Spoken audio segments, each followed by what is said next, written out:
Hello and welcome to the My Mom's Basement Christmas Spectacular featuring Robbie, Clem, and KFC. It's a Home Alone commentary episode presented by Barstool Sports. It's going to be a fun one. We've got kind of the holiday vibes on. Kevin's got the robe on. I've got this on. Clem always has the holiday vibes. He's just a jolly guy. He's borderline Santa Claus.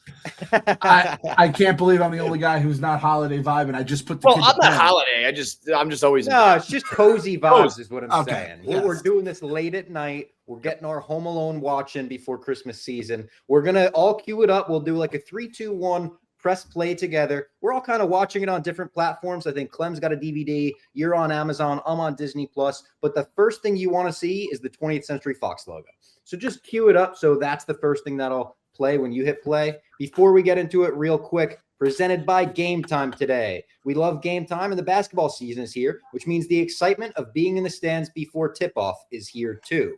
We could talk about this right away, Clem. We predicted Timothy Chalamet would be courtside for the Knicks Christmas Day game to promote Marty Supreme. He has to be. Yeah. Not only that, no, Bob. That would be the chalk pick. We said he's going to go to Minnesota 2 games before to go with Anthony Edwards, claim his White Boy of the Year trophy in person. And it's, I believe, on Prime or NBC, whatever that day of the week is for the streamers. So it would be pretty sweet if we nailed that prediction, because that's a little off the beaten path there. That's a good and if you want to be there live to see it for yourself, if he'll show up, Game Time can get you there. The fees are always included. It's the best. Take the guesswork out of buying those NBA tickets. Get the tickets with Game Time. Create an account. Use code MMB for $20 off your first purchase. Terms apply. Again, create an account. Redeem code MMB for $20 off. Download the Game Time app today. We love our friends at Game Time. I just had a very tough talk with AJ. He asked when he can go to his first Knicks game, and I had to explain that because I hate the Knicks owner. Never go to Madison Square Garden. That's a psychopath. Uncle Robbie will take him. I'll take him. Cutting off my nose despite my face. So I'm looking at Knicks Nets March 20th right now at the Barclays. You need to release yourself from this punishment. I will. Not for you. It's for AJ. I can't do it when we're championship contenders though. At this guy's point, got to see campaign live. That's what I mean though. This is the best we've been in so long. It's a new regime. It's not like the NBA Emirates Cup upon us. We're about to hoist a banner, dude. Bing bong. The sins of the father, right? That motherfucker has to go through the sins of the father. Too fucking bad. It's Christmas time. That's what that's what our Lord and Savior did. Sins of everyone else. It is Christmas time. So let's get into Home Alone. I'm gonna hit a 3, 2, 1 play. And on play, we'll hit it. Okay. So on play, not 3. On play, not on 3, not on 1, not on 2. We're gonna hit it on play. A 3, 2, 1 play. Are we all ready? I'm ready. Ready. Okay. 3, 2, 1 play. All right. Oh, and I got buffering. I got a pinwheel. Come on. This is a My Mom's Basement tradition. All right. Pause it. Pause. Everyone pause. I'm still pinwheeling here. Everyone listening, pause. This is a My Mom's Basement tradition. Sometimes it takes us about 5 times to get the car to start. Okay? Right, so everybody strap in. Main page, I'm going to go start over on play. But I did get I got a 2-second pinwheel on mine. I mean, if it's a 2-second difference, it's not really going to matter. We're going to be talking about the same scenes. Right. I'm getting nothing right now. I don't know what's going on my server here. I don't know if the internet. Are your phone lines down? My server. No, server. My registry's broken. The server. Yeah, go into your server room in the basement, Clem. I got to get my data room from the Start server. Hitting breaker boards. All right, you ready? Mm-hmm. We're going to do the same thing. 3, 2, 1, play, okay? Everyone get ready? Mm-hmm. Here we go.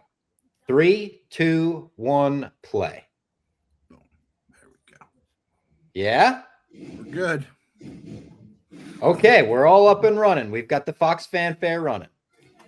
Now, are we going to get sued if we have anything that pipes through here? I will try to run it through I'll try to take the background noise out, but right now I don't hear anything, so I think we're good. I think we're good. I mean, I'm also going to do my best with the ads on the YouTube. I'm going to try to make sure the ads on YouTube get taken out so you're not cut off and then you're thrown off on the thing. But again, KFC, take it away with the music. I mean, the music is just all time. The opening, I actually have a pet peeve that when movies start with the the credits and they're too long. It drives me crazy. I'm like, just start the movie. This I love. I love the opening. I love the little blue house. The music's unbelievable. The moon is all spooky. It's like borderline Halloween type movie the way it opens. It scared me a little growing up. This there's something weird about it. This and weirdly the New Line Cinema intro. I remember vividly like being a kid putting on Austin Powers and it did that weird New Line Cinema intro. I said, turn it off. I can't watch it. The opening feels a lot like the scene when the furnace opens up. Those both freak me out, man. Yes. This gets you in the mood of when you're home alone. It's like I shouldn't be scared, but I'm kind of scared. I don't know what I'm scared of. Yep. It's John Hughes and Christopher Columbus also just doing an amazing Spielberg type thing where it's like even Spielberg's kid movies all are a little bit scary. There's at least like one scene in all of them where you're like, that's fucking scary. It's a real movie. That's the thing. It's not a kid's movie. It's a real movie that kids can love. And one of the most referenced scenes of all time as well. Whenever you go into a packed house, you're like, oh my God, I'm in the beginning of Home Alone right now. Are you Mr. McAllister? The Mr. McAllister who lives here? So, Kev, obviously you are I mean, not only Barstool, but like out of everyone I know, you are the source, the Home Alone guy, whatever it may be. Robbie obviously grew up with this just like I did. I still don't know the family trees. I kind of have an idea with the family trees, and I'm starting to learn about whose family actually lives in. I believe the older chick who like does the head count, I think her dad lives in France. Is that right? That's the one that why is there this 32-year-old woman in the mix? You know what I mean? She could be a mom herself. I think she's the daughter of the foreign, overseas couple. And then it's the rest is split between Frank McAllister and what's the regular family. What's his Mr. and name? Mrs. Kevin Peter McAllister, the father. When did you guys first see this? Did you see it in theaters? Was this like a massive, oh my God, Home Alone's in theaters? We were taking the family out to go. 89, Kev, just so you know. That was too early for me. Too young, it's crazy that it's in the 80s, by the way. Like, that's an old... I know, this feels like a 90s movie to me. Yeah. It's 90? 90, it's 90. Okay, yeah, I was going to say, I was How old are you in 90? I was 5. Yeah, okay. I think I watched Christmas Vacation last night. I think that was 89. I saw this in the theater. I saw it in the Jefferson Valley Mall, which is my local mall. And I remember leaving that movie and thinking, that is the greatest movie I've ever seen. And I said in my head, I can't even figure out how a better movie could be made because I just had the time of my life. And I just remember feeling so happy. I was 8 years old. That's Wheelhouse, right? Like, it's probably one of my first movies I ever saw, too. My first, I think I went to see Aladdin. I think that was like 92, maybe something like that. That's the first one I remember, at least, going to the theaters. So I didn't see this in theaters, but you want to talk about Wheelhouse when your name is Kevin? Oh my God! Yeah. like something as simple as that when you're a little kid, where you're just like, we have the same name. We're the same person. I'm Kevin McAllister. I'm cool because he's cool. We used to write these books. Actually, let me see if I can grab it real quick. Hang on. I used to publish these books. Yeah, I got one of them here. This is actually not mine. This is my buddy's, the Big Wees. But when we were in elementary school, there was a publishing, like this is like a real hardcover. Yeah. Yes. Yeah, did you guys have those too? Did you do that? Yeah. Okay, so like this is actually my friend's the Capitol's mice. It's about some mice running around in Washington, D.C. It's crazy. But it was like it has like a real like published by Valley Forge Elementary. We used to love this shit, dude. So you guys would write stories and they would like give you this in return? Yes. It was like, like one sentence on the page and then they told us to illustrate it ourselves. Yeah. And so anyway, I bring this up because I wrote a book called Home Alone 4 Lost in Los Angeles. And it is the same exact movie. It's just in Los Angeles.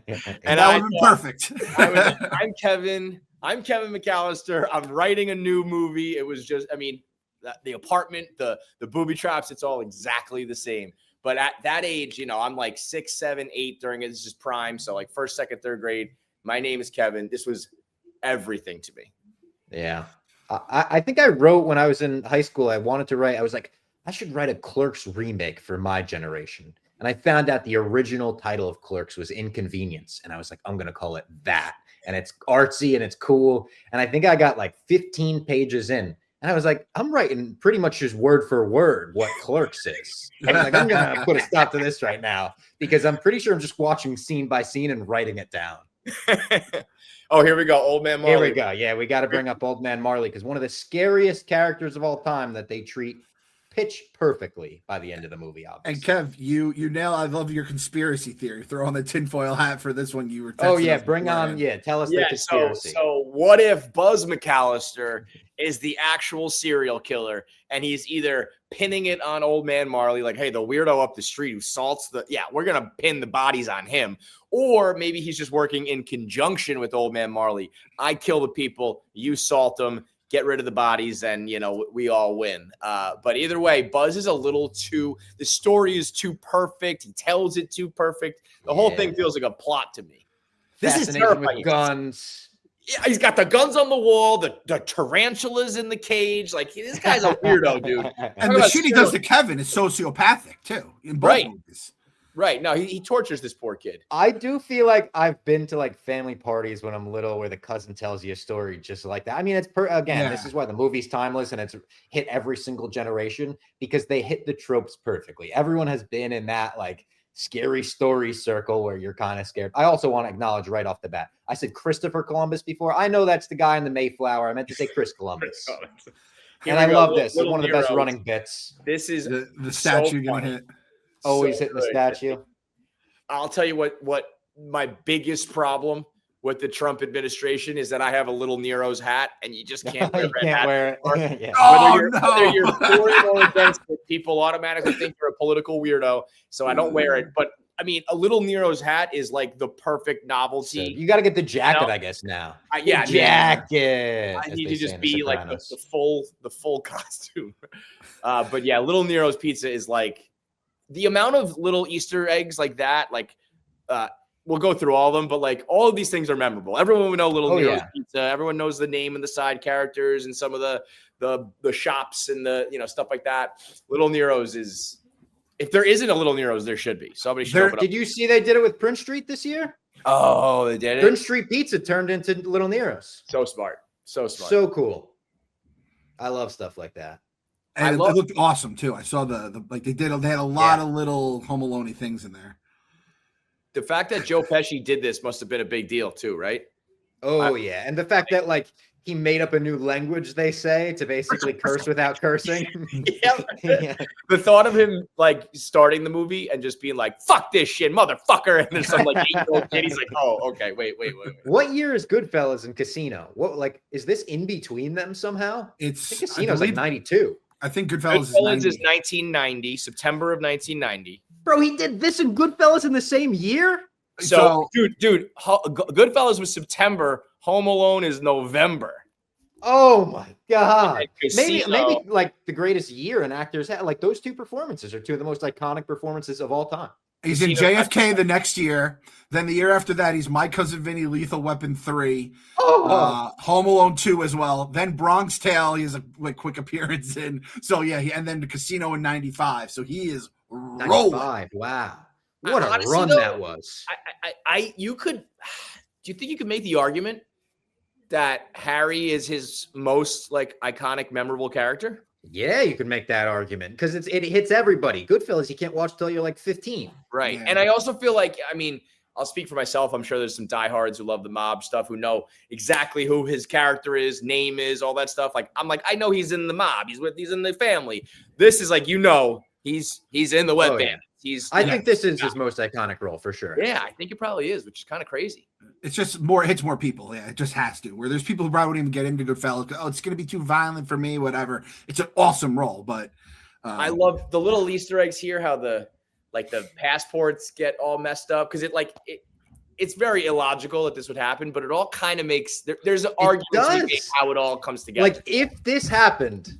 This is everything would have to go right, but they're showing everything's going right for it. And I didn't notice that till my 100th watch of Home Alone. Yeah, I noticed it like a few years ago. The plane ticket goes and everything. Oh, yeah. You little jerk. So does Buzz eat the entire? He doesn't eat the entire pie. He just eats whatever's left to fuck Kevin over, basically, right? We're thinking. Yeah, so- but he so he was gets a bag shoveling sliced. them in there, dude. I wouldn't be surprised. I wouldn't be surprised if he ate a whole pie to fuck over Kevin. But yeah, the problem is it's just the cheese pie, right? He won't eat any of the Yes. toppings. You know, at some point, Kevin, you got to expand your horizons. Have some pepperoni. But here. classic little kid thing. I just know, want I'm not chicken and doing it. fries. No, Kev, you know it too, and we'll have plenty of time to do this. The shittiest parents in the world. Both. of them. They're so shitty. yeah. They're rich, but they're so shitty. Like you have multiple kids. How many like kids are like 10 and under, 12 and under? Most of those kids probably aren't doing toppings. They might do a pepperoni. You got to have like 3 pies of cheese at the very least. You're That's the thing. It's What is not that, 9, that- 10? Kevin is the normal one. Like my kid wouldn't eat if I just said have some pepperoni, he'd say no, the fuck I won't. I want plain pizza. That's why you can see on the counter there's like olives and peppers. Oh, If you got kids in the family, none of that nonsense, dude. None of that. Terrible parenting. I will say this though. And then this is like we're just gonna throw you in the attic. We're gonna shun you, bro. And the kid Yeah, that's how they pisses did it in the pants. 90s. Apparently, yeah, this was like before soft parenting. They were like, just get the fuck in the attic, dude. This is a great moment when he's like, I don't care if I ever see you guys again. It's like, oh, shit. When I've reached my breaking point with my sports scenes, which is like an annual, rite of passage at this point, I tweet I hope I never see you again for the rest of my life at their accounts. And that's when I finally hit rock bottom with them. So It's families suck. That's another great line. so good. Yeah. Do we go Macaulay Culkin in Home Alone or Haley Joel Osment in The Sixth Sense for the best child performance of all time? I think it's one or the other. I would say what the type of movie and acting that Haley Joel does is like pretty intense. Mhm. So maybe like on the literal acting front, I got to give him the nod. But in terms of like, I mean, the mere fact that what's his name in The Sixth Sense? Do you even know? No. Could you quote a line other than "I see dead people"? Yeah, that's true. No. Right? We know Kevin McAllister. We can recite Yeah. the whole movie. Like, he launched like the Talkboy. He moved the needle. He moved culture. So I got to give it to my boy Kev Macaulay.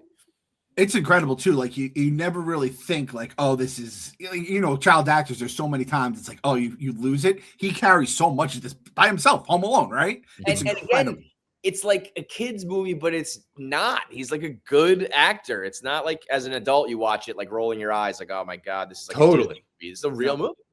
Now, This Oh my God, the way that was just lighting up your room, it looked like you were in the movie for a second. That was awesome. that zoom in on the Santa Claus wreath always freaks me out. yes, me Yeah. too. And Now, then we talk again, about- phone lines are down. This is the number one. You couldn't make Home Alone today because there's cell phones. They exist. Right. Yep. Powers Yeah. out, no cell phones. Where's that pen? Now we talk about this all the time, Bob, with these other movies. It's the John Williams score that just does. It's that little extra. E.T. would probably be a great movie no matter what. John Williams, next level. Star Wars, same thing. Home Alone, same exact thing. I want to live in a reality where John Williams was never born and just see how much worse everything is. It's like being in a world without sugar. Like it's like you need that little bit of sweetness. You can have some artificial shit, but you need the real sugar at some point. We are gonna tomorrow night, or I guess this will come out Wednesday. So tomorrow night at Pop Punk, a little preview for anyone that's 20 minutes into the Home Alone podcast. Of course, we're gonna walk on stage to the music that starts playing as he's ramping up for the battle towards the end of the movie. Love we it. have to come on stage to that. That's a must. Yeah, that's great. That is a great touch. For the holiday show, you got to do it. One of my favorite things is you turn on the Christmas, whatever the radio is that has the Christmas music. I look when I'm driving, and when it's like the Home Alone version of the songs, I'm like, yes. Like there's a few movies that hit. The Home Alone and Die Hard versions are my favorite of basically all the songs, and that one's in particular awesome. I love the little kid coming over, the annoying neighbor. I love him. Kid, I don't know. Hit the road. That could be Eddie. I guarantee that was little Eddie. He just could talk a fucking wall. Just could talk to a wall for an hour and a half. Hey, Mr. McAllister, how's it going? Why don't you get more cheese pizzas? The kids love the cheese. Kevin's always upset. By the way, I mean, can any of the McAllisters pull out occasionally? Jesus Christ, there's like 40 fucking kids. And also, look at how nice all of them are dressed for this. Go to the flight. airport. Yeah, It's so not like they're wearing dresses and scarves and the tights on. Bob when he went to Chicago for Pop Punk, he was saying how it's the best because they have the O'Hara's all dressed up just like Home Alone. I've never and I been there. hadn't seen I'm it dying with to the go. decorations and everything. I was like, oh, it was taking pictures. I felt like I was a tourist. I'm going out to Chicago on Monday. Last minute, squeeze in the Home Alone house trip. I'm gonna go out with Eddie. Oh So shit, that's Nice. awesome. yeah. That's So- friggin' awesome. You know who grew up down the block from that is Pete Wentz from Fall Out Boy. Like the Home Alone church was his church. Oh shit! No That's awesome. way. How about that? Wow. Was it the Yeah. same inside? Like I know they filmed a lot of I this think stuff. so. Yeah. Okay. I think it was. Isn't it one of like the it was filmed on a set, right? Like people's minds were kind of blown. that it was- Inside the house was, yeah. It was Yeah. in a high school Yeah. gymnasium, I think. Right, They- that's what it was. They Yeah. rebuilt the entire fucking house, which completely mind blowing. But so it did. The inside of the gym looked like the inside of the house, right? Yes. Yeah. Okay. Yes. It just wasn't actually in the home. Yeah. And I heard that the house just got sold again, and the people who bought it, it's an unknown person. They said they're redoing it, going to look exactly like the movie, which they're probably going to do tours or something. Oh wow. They're gonna try to I do wish Airbnb or something like Maybe, that. yeah. I wish I had the money and the foresight to have done that. Imagine if I was the unknown buyer. Oh, And this is a that great would've been moment too with awesome. the guy. Oh no, that's the second one. The second one is where he. No, yeah, the guy has the brown jacket, right? And that's how Kevin. No, Kevin's not here. That's two. Right. The second one. Yeah. Yeah. That was another nice touch. That's They a good did this twist. Greg. Yeah, where it's Yeah. like, oh, I could see the kid following the guy in the tan jacket. Yeah. And Macaulay Culkin said recently he prefers two to Home Alone 1. And they were like, the interviewer said, that's pretty controversial. Like, what makes you say that? And he's like, well, I still get paid a lot more for two. So I'm trying to push the merch of that one. Because by that, he got a real good deal. Even as a kid, they were like, all right, we're going to give you a lot of fucking money. Because I mean, he lost in New York. You cannot replace him. Like he No. had you by the ball. I mean, they tried in 3, Right. they tried in 4, they've done 100 horrible ones. right. Chris Columbus came out and had a quote about that, I think yesterday or something, where he was like, yeah, Home Alone 3 was the first in a long string of horrible sequels. He's like, I don't mean to offend anybody, but yikes. But that sucked. Yeah. Yeah. And I loved Home Alone 3 growing up. When I was really little, I loved it. Not as much as that's Steve, a but kid's movie. That's a little kid's movie. And Totally. but you can't watch it when you're an adult. This, by There's the way, a North Korean chip that they're after in 3. This like bedhead and his PJs and slippers Yeah. is so funny. That's exactly what AJ looks like right now when he wakes up Right. in the morning. And He's yeah. such a little boy. It's like exactly it. Oh god. My wife told me too, they made it a point. Every room was just red, green. It's like you can make it however Makes you want. sense. Look at all every single thing. Yeah, red yeah. and green just You're right. popping. And it's pretty cool, obviously. And I think we'll probably mention this a few times. You have to watch the movies that made us on Netflix. It gives you the behind the scenes of like a bunch of different movies. It's like a 40-minute watch. They're always awesome. They do a Home Alone one. That's where they tell you about the gym. They show how they like built it all. There's a good Elf one too. There's a couple Christmas ones. Yeah.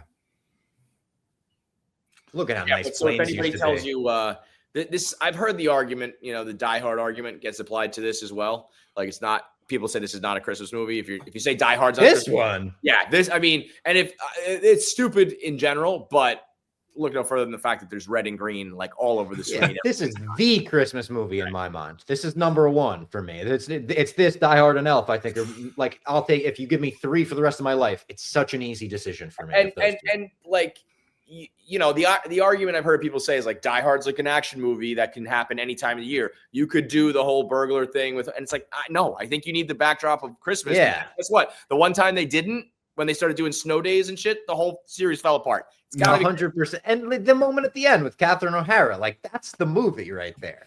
Dude, by the way, what a generational run. The fact that Catherine O'Hara is still out here doing She's a lot. easily one of the goats. Not One of the just goats. Like not just good shows, a lot of good shows still 40 years later. A lot of people, I feel like nowadays are like the first thing they think of is Schitt's Creek. They won't even think back to Home Alone right away. I know. By the way, so this scene here, Ice-T just tweeted about it tonight. So there's an Ice-T poster on the wall, and someone said, "Oh wow, look, Buzz is an Ice-T fan." And Ice-T quote tweeted it and was like, yeah, and he keeps that hammer on him. He keeps the burner on the wall ready to go. Like, that's a good, like, Ice-T knows Buzz McAllister and Home Alone. And, like, that's how many people it can reach. So scary. I had half of an unfinished basement in my house, and I was scared of the unfinished half for sure. Terrifying, man. It's so funny, too. Once we finished the basement, I was no longer scared. A couple rugs and painted walls, everything's fine. You know, you're in the same spot. Put up sheetrock, I'm fine. Yeah. By the way, I guess this is a good time to tell this story. I got a fucking bat in my house right now. Right now? A bat. I just sealed it off. It's so there's construction going on, so there's like open spots, I guess. So I just closed the door and opened the window, and I hope this bat finds its way out. But he was just flying around on the ceiling. Does that, like, obviously it freaks you out to see a bat in your house, but are you like afraid of KB said this week his number one fear is bats. He's like, I never want to be around a bat. No, I don't think I'm afraid until it like dive bombs at me and like attacks. See, at that point, I know right away that was a test. KFC could never be Batman. You gotta be afraid of bats. I'm out. Although I feel like oddly not being afraid of bats is kind of, kind of goes both ways. He overcomes the fear, but you got to have it. You got to go through it. Yeah, you got it. The Great Outdoors. One of my biggest pet peeves in the movie ever is, I mean, I guess I understand it, but it's like the way he remembers it is not the way they said it to him at all. Yeah. Oh yeah, it's meaner. I guess that's the point. Little kid interpretation of it. Yeah. That's actually a good touch, but this part. You did, you little jerk. And it's like, that's not how you said it, because he famously gives the look what you did, you little jerk. Yeah. Yep. It's like look at the brains on Brad or Brett in Pulp Fiction, and it doesn't line up. It always bothered me, but it's like it's coming from different points of view. It makes sense. And then there's so many good lines in that the switch of I made my family disappear, then the greatest montage in Christmas movie history. I mean, this is the dream. You're an 8-year-old boy. It's the pinnacle. You're alone. You can eat what you want. Opening that chest of all the brother's room. No clothes on anyone. Sweet. My brother had the coolest shit ever. He went on tour one summer, and then I just had his DVDs and CDs, and I was like, okay, I'm 9. Let's see what Fight Club is all about. It was instantly, I was in. That's how we got you a Barstool. That broke your brain. Yep. That's pretty much how. My brother did just legit have a big cardboard box of porn, so shout out to him. Shout out to it was like swimsuit editions and Victoria's Secret, and then a couple of the good ones. Buzz, your girlfriend Wolf, the famous story that they wanted to cast a boy because they felt too bad putting a young girl in that role, which is really nice, and that actually works perfectly with a guy. Yeah, I mean, I think about that every time I watch any content at all, where I'm like, okay, that person was cast as like, you're the fat, ugly person. Blah, blah, blah, yeah. And this I recreated 1,000 times, by the way, shooting action figures with a Nerf gun. I was going to say, you didn't have a real BB gun, did you? No, I always wanted one. Mama Fox said, no. And now that I'm older, I'm like, oh my God, like, thank God. Like, I didn't need a BB gun. I wanted like an airsoft gun to go airsoft battle with my friends. I would not allow my kids to have an airsoft gun nowadays. By the way, this is a blog I've written before, the best movies within a movie. And I'm pretty sure I gave that spot to Angels with Filthy Souls. The fact that I know the name of the movie within the movie, the name of the characters, the plot, like the whole nine. It's an all. I couldn't believe it was a fake movie when I found that out. That felt like a Feidelberg line about Saturdays are for the boys. Like my heart was broken a little bit. I was like, I was going to watch that movie one day. I feel like I want to say, if somebody hasn't remade it, like somebody should do like a short film or something like that. Totally. That would be awesome. 20 minutes. Yeah. That'd be awesome.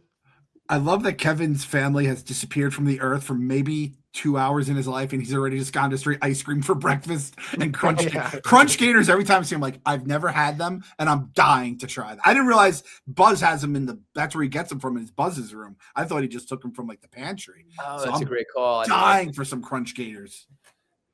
Never even, other than this movie, never saw that or heard of that. I think that was discontinued before I was born. Yeah, if I ever saw them, it would have been once, but I don't remember ever having them. But every time I see this movie now, I'm like, I wonder how those tasted. And Kev, I assume me and Clem just talked about this with Eddie. I assume you're 1/2, right? When it comes to Home Alone. Yeah. Yep. But my two favorite Christmas movies, it's 1 and 1A. Like, I love to. Okay. it's the OG, you know. So when I have to watch like I'm like there's years where I like only watch like 1 or 2 movies and I'm disappointed. I'm like, man, I wish I got them all in. Home Alone's my number 1. I got to get Home Alone in. That's the most important thing. I think 2 for me is Christmas Vacation. 3 is Elf. I have Home Alone 2 at like 4. Die Hard I could do anytime. I do it, whenever I'm bored, I'll just throw it on. I'd love to have Die Hard on, but I don't need it on during Christmas. So Kev, are you Home Alone 2? Boom, boom. Home Alone 2, Santa Claus, Elf would be my Mount. Oh, Santa Claus 3, interesting. Yeah, I love the Santa Claus. Love it. I like the Santa Claus. I'm Bob? a big Santa Claus 3 guy with Martin Short. I like them all. I think like that one a lot. Yeah, I think they're all good. Mine are Mount Short. It's Home Alone, Elf, Die Hard. If I was going to include a 4th, it would be Home Alone 2. And I also really like the Jim Carrey Grinch. Oh, I loved it. I wrote a blog about it because I didn't realize it was kind of panned by critics when it came out. And I grew up with that as like, that was a staple in my house. Every year we watched it. It's one of the most nostalgic movies for me. I watched it this year. I loved it. I'm like, what more do you want? I'm going to say something that people will probably think is controversial, and I think it is not at all. Jim Carrey should win an Oscar for that performance. That is acting. Preach. He is an actor. When you take on the Grinch like that, the voice, the hands, the everything. Did you see what came out about it this year, though? What? Kev, he was going to get paid $20 million to do that movie. He did get paid $20 million to do that movie. Day 1, he sat down in the makeup chair. It took 8 hours to do the Grinch makeup. And he said, I am done. I'm quitting. I'm ready to give all the money back plus interest. I will pay you to let me quit this movie. That was on a Friday, first day of shooting. They said, we're just going to send you home over the weekend with a guy that we found that could maybe help. Okay. They sent him in with the military's foremost expert on torture and imprisonment, who later founded the Navy SEALs, or SEAL Team 6, actually. And he came back on Monday, ready to go. He said he basically chain smoked cigarettes, binge ate everything in the room, would punch himself in the leg as hard as he could when he got too flustered, had a buddy near him that he could punch that would make him feel a little bit better about it. And Is this a real story? This is a real story, and like an expose about the shooting of the Grinch came out this year. You're saying he should win an Oscar. We talk about things like Emma Stone shaving her head. She should win an Oscar. We talk about Timothée Chalamet messing up his eyesight. He should win an Oscar. He should have won an Oscar for going through the torture and imprisonment camp that he went through to play the Grinch. Dude, I mean, worth every second of his struggle and suffering. That movie's masterpiece. It's awesome. That's crazy, dude. If you want to get into a place where you are truly a bitter, evil motherfucker like the Grinch, that'll do it to you. So, like, it kind of worked for everyone in the end, right? For real. By the way, the sledding scene, Kevin going down on the sled. I tried to go down on a pillow once. I thought basically like I broke every bone in my body while my mom was at work. And I was like, okay, I'm going to have to like break the news to her when she comes home. Your baby boy's broken in half. But thankfully, AJ tried to do it and I stopped him. And the number one thing in the Casa de Clem is don't play around on the stairs. It's just I have a fear of them getting hurt on the stairs. And he tried to do that at like the first time he saw us, like 3 years old. And he was a crazy person back then. So it's parents or parents to be. Be careful when you show your kids Home Alone the first time because they're all going to try to do that. Yes. Speaking of the Grinch, shout out to the Grinch. There he is. Hey, speaking of AJ, what was both of you guys, what was your experience like showing this to your kids for the first time? Oh, I loved it. Ate it up. Yeah. There are a lot, like we're doing a lot of the 90s and even dabbling in the 80s movies. This was like instant. I love it. I'm quoting it. Like this was like the smoothest I've ever had. What about you, Kev? Is this the smoothest? The belly laughs, dude. Yes. Like you know, they slip on the micro machines or whatever. Like every time there was a hit, they just are rolling laughing. My kids have been great about watching. I make them watch like the 90s movies, and I'm shooting like 100%. There really hasn't been. I like your Instagram stories when you update and you're like, you do their ratings afterwards too. I think that's great. Yeah, they and always, it's usually like 100 out of 100 or a 10 out of 10. Like it's always like they love it. Always good. The only thing I tried to show them Princess Bride, and they kind of were like too young. They eventually watched it with their mom and liked it. That was the only one that like didn't hit. Otherwise, everything's good. AJ liked it. Sienna got like sick of it. Rookie of the Year was a smash hit for AJ for both of them. That was big. I could see that. I loved Rookie of the Year when I was little. This is horrifying. Like just looking back now, it's so scary. Literal people outside your house. I also loved the how they forgot to close the garage door, so then he sees the cars. Because Yeah. you'd be like, if mom and dad are not home when the cars are gone, and like every little thing does add up perfectly. He doesn't answer when the cops come, and imagine flying across the fucking ocean, and that entire time you're just stuck on that plane, knowing your kids are home. And no Fucking smartphones. Thunderdome. There's no like when we land, I'll be able to get in touch with someone. I'll be able to get in touch with him. It's like in this scenario, it's a horror movie, actually. It's a horror the movie, scariest thing of all time.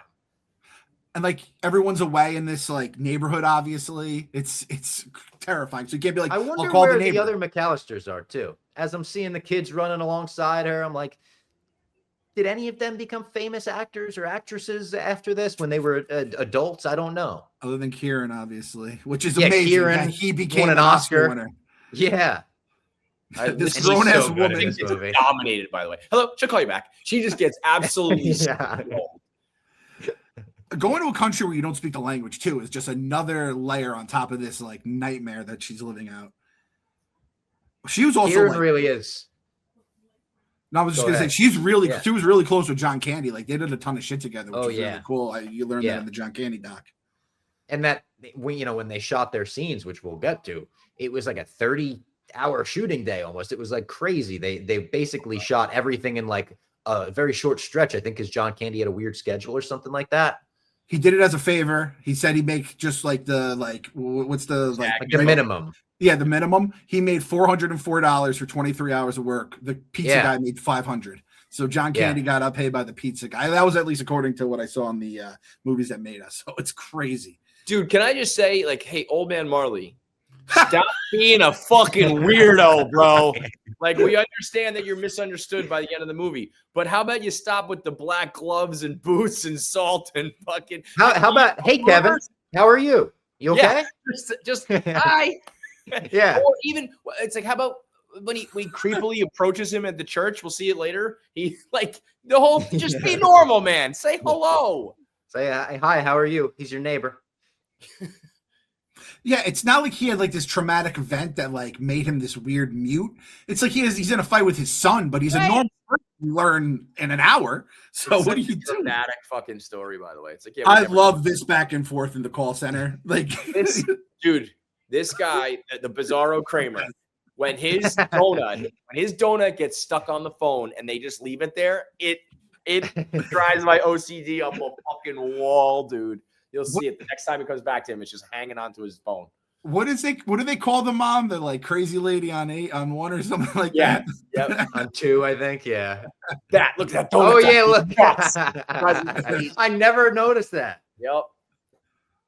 That's funny. I was going to say Kieran Culkin, they I feel like gave him the role because they were like, oh, look, he's like Macaulay Culkin's brother. He looks like him. Perfect. And he's kind of got a funny look. We could put him in those glasses, hit him with the funny smile. And he has 2 moments in the movie, 2 of the most instantly iconic moments, like easy on the Pepsi Fuller with the smile. Like, so good. Pack the rubber sheets. But he's got the Pepsi and his eyebrow. Yeah. Think about that. Looking at your cousin, be like, I'm going to piss the bed, bro. I'm going to pee on you tonight. And the fact that his mom just doesn't give a shit when he's like, he wets the bed. And it's like, sorry, you're kind of mean when your brother just ate all your pizza and you're going to bed hungry. Crazy. Something stark after we watched 1 and 2 pretty close together. In 2, it's Coca-Cola. And you're like, they paid the bag and they make sure to hammer the Coke with all the scenes. You know what I'll say? When did Home Alone 2 come out? 1992. So it's not that much. Yeah, it was 92. Okay. But the fact that Kevin McAllister did not age like a single day, it seems like it's the same exact boy. I guess there's really probably not much difference between like, well, I don't know. How old? Let me find out. How old was he when he?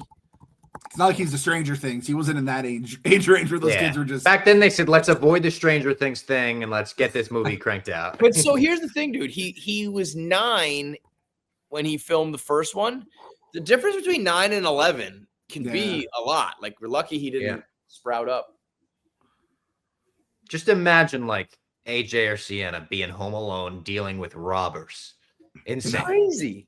It's nuts, dude. I don't even, like kids these days don't even go out on their bikes and like ride bikes alone. They're always with the parent or somebody at all times. Although I'm pretty sure if this ever happened, my kids would just be like on their iPads being like, take whatever you want. As long as the Wi-Fi stays on, you can do whatever you want, dude. Keep the router, leave the router. We're all good. Yeah. Leave the router. We're cool. Rest in peace, Mr. McAllister, right? He passed away a couple years ago. Iconic appearance in the original Sharknado. Yes, that's right. Oh, that's right. I was real into the Sharknado movies when they were coming out. Well, Bro, like, I remember they put out 3. I was like, I'm sitting down and watching this live tonight. I covered Sharknado like it was a team. I remember being like, Sci-Fi Channel has this movie coming out. Like, I think I did a live watch or something similar to this. Like, that was Tara Reid was in it, right? There was like it had a crazy cast. Yeah, simpler times, man. We're gonna build a little fire here. Oh, nice. I had one Speaking of the burning early. Christmas You can spirit. see the Oh room. yeah, little flame. Yeah, we'll get it going. This was the most recreated scene in the movie. Yeah. I did this to myself, dude. I did this to myself the other day. I haven't shaved with a razor in like 15 years, and I finally did it. And I put some aftershave on, and I did straight up to Kevin McAllister. I was like, I forgot what this is. They said in that Movies That Made Us that he wasn't supposed to do it that way. He was supposed to like let it sit, but he did it, and they're like, that's the take right there. Oh, so it was real? Yeah. Well, no, it's just the way he did it. They're like, that's the perfect shot, the way he did it. And I mean, if you saw this movie and were a kid, you did that after you left the theater, basically within like 2 minutes. It's an iconic recreation. Climbing up your brother's shelf. I mean, just an all-time idiot kid thing that every kid would probably do at this point. I wonder how they did that back then. I don't know if they mentioned it in the Movies That Made Us, but did they? I doubt they let Macaulay Culkin take that fall. So did they just have a small man stunt person that they just cut to, and we don't even pick up on that? So man stunt person is great. I think they showed the stunt people in that Movies That Made Us and Pesci's guy. And I'm like, oh shit. And he's like, no, we did all those stunts. I'm like, yeah, that does check out. And when you rewatch it, they show it in the thing. And it's like, holy cow. So I thought there might have been someone that was Macaulay's stunt double. You see like a little person. So I think that there's no way he took that bump. No way. Yeah. Is this like for stunt people, like The Godfather? Like, that was one of the greatest. Like, I know it's not an action movie, but in terms of slapstick comedy, this is the GOAT. The Micro Machines slip. Those guys sell out, man. They go fully horizontal. They're going Billy Gunn bumps. Yeah. Speaking of taking bumps, well, I'll bring it up. I got a little factoid when it comes up, but Marv and Harry do put in some work themselves. They really committed to the bit too. They showed the one when Pesci goes off the curb or whatever, off the stairs, and he's like, when we did that, and the guy's like, everyone's like, oh shit, is he dead? And he's like, no, I'm okay. But the one when Marv goes down the stairs, that's the one in the first one. Dude, how much fun do you think it was being on set but not being a stunt person and watching all of that shit go down? Because I would be like, we didn't get it, we need it again. Let's run that back. They said Daniel Stern wanted to do it himself, the stepping on the ornaments. They're like, we used like sugar glass, like sugar glass, yeah. And he's like, but he still wanted to crush it himself. He's like, it still could hurt you. And he's just they said they were going to put. This is what I was alluding to a minute ago. They said they had rubber feet for him to wear, and he was like, nah, I'm going raw dog. But sugar glass is like, you're not going to hurt yourself. But he still was like, let's do it the real deal. Because that out of all of the booby traps, that one, we'll see it. At one point, he steps on one specific bulb, and it pops. And that makes me cringe more than anything. Yeah. That it's funny because like the Die Hard glass scene is the one that always resonates with people because it's like if you've ever gotten anything in your foot, you're just like, this guy went through that too.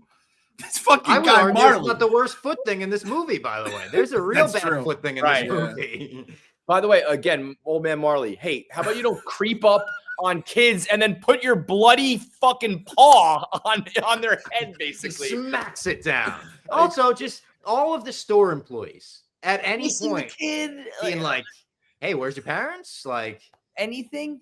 And then like they're gonna send the police after him. Like this, you know what? It takes a village. this village failed this child. There's like 50 adults who could have helped at any given moment, and they just made everything worse. This fucking narc, you're like in 7th grade, dude. Cut the kids some He slack. looks so 90s too. He looks like an extra on Pete and Pete. Yeah, that's a great call. Shoplifter! Imagine if a fat cop chased someone through and then they found out it was because of a toothbrush. A toothbrush, yeah. Fucking like, let the kid take it. He probably needs it, If a little boy is like, all I need is a toothbrush, let him have it. Let him have it. Kev, do either of your kids do that? Like AJ would ask if it was like dental approved somehow. Like he got it in his mind. And like it's just there's certain little like things that they pick up on that they like need to know. And that would be something. Yeah. Keegan would. Keegan wouldn't ask another question again in his life if I didn't like. He'll just do whatever. But Shay would. Yeah. I'm always just running like a little kid running around the fun. If you saw a little kid by himself sprinting away from a train, wouldn't you be like, I gotta help this? Yeah, 100%. Do you need a phone? Do you gotta call someone, little boy? Yeah. I'm a criminal. So good. That hat too in himself. Iconic. That hat is iconic. Yeah, I think I got it for someone for Christmas once. It's Oh, really? That's a good. I never would think of that as a good Christmas present like that, but it's great. I was thinking about how goddamn long I've been at Barstool to the point that I had like a 5-year run with a new Home Alone shirt every year. Yeah. And we went through like all of the essentials. And that was like 10 years ago. We brought that up last week because I was like, he had obviously the Wet Bandits hoodie. I was like, I think he did a Sticky Bandits one too with the newspaper. I had it all. We had Wet Bandits. Yeah. We had an Uncle Frank one. We had a Buzz one. Uncle Frank one was good. I remember the Uncle Frank one. I liked that. Yeah, let me see. Easy on the Pepsi Fuller was, I think that was one, right? It just said easy on the Pepsi or something. Yeah. I find that's gonna be hard to find Barstool Sports. And you had to have Battle Plan, right? You had to have the Battle Plan. I think someone else did that, and I felt like I didn't want to jack it. Look, in hindsight, I should have said, "Who fucking cares?" That one's. By the way, there was a kid. There's a new one floating around. Can I share my screen? Will that work if I share my screen? Probably. Yeah, I think I can do that. Yeah, share screen. Share screen. I think I could add it in This gets fucking pancaked by the fan. Such an underrated part of the movie. Are you seeing my screen? Yeah, here. So this one is like a new one that McAllister Home Security since 1990. And I was at a family Christmas party the other day, and one of the neighborhood kids was wearing that. And I was like, dude, great Home Alone shirt. And he goes, you know Home Alone? Oh my! And I was like, yeah, I know Home Alone. It's weird that you know. I am Home Alone. My name's Kevin. That's so funny. Okay, these two, I would love to know what the talks between these two are like in between takes. How did Pesci and Daniel Stern get along? There had to have been moments where Pesci was like, "What am I fucking doing on this movie, dude?" It's such a big swing, yeah. Without seeing the edit, you're like, this could be really fucking dumb. Especially when you hear that, all the John Candy shooting everything in one day. You realize that there's not a lot of chemistry and shit like that. It could be shot differently. It's like a small target they had to hit for everything to line up and work. I mean, look at I don't mean to bring up things that are going to upset Clem, but we look at a show like Obi-Wan Kenobi, where the first episode featured Flea from the Red Hot Chili Peppers chasing a young Princess Leia around the forest, and he's running at 2 miles an hour to make sure this little girl could be faster than him. And it was just everything about it. We were like, this is so silly. Later, they hide her in a trench coat. They do the trench coat gag. No way. Where it was just these things are so silly. But with John Hughes script and Chris Columbus directing, you could probably figure out a way to make that work. And they made it work here. They nailed it, dude. It's so good. There's Pete Wentz's church. Yeah, there we go. You know what I always thought was so crazy? I feel like the trucks and the cars in this are so dated and old. When you at the very end of the movie, you'll see all the cop cars pull up, and they look like they're from the 70s. Cars apparently back in the 90s really had not. In 1990, really had not made the jump yet. They're all got the roll down windows. They got the big angles and big bodies. I thought the same thing in Christmas Vacation last night, which obviously took place at the same time. You have to remember, the 70s is a decade earlier. That's it, right? So The cop car at the end too. Same, but I kind of like those old cop cars now. Looking back, Oh, they're so rare, awesome. Because now I boxy just think cars. about like cool movies that I've seen. Yeah, them in, of you course. know.